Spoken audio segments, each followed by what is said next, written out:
Hi everyone, and welcome back to my channel. If you're new over here, I'm Plummy.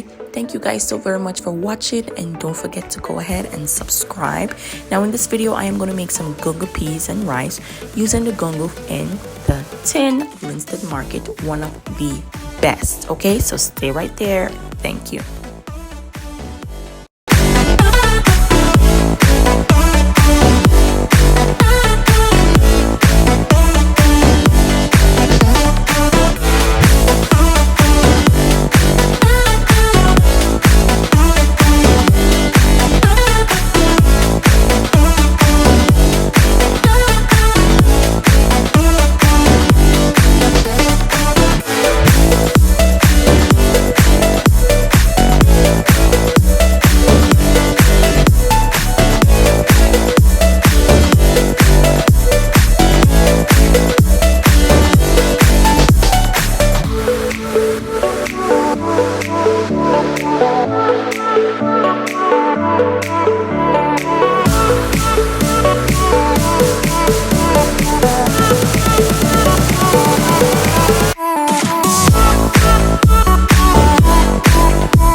So there you have it, y'all. This is how your rice is supposed to be looking, nice and shelly.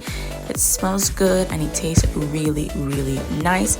Don't forget to like, share and subscribe to my channel. And as usual, it is always from my kitchen straight on your table. Try this and you can have this with any meat, okay?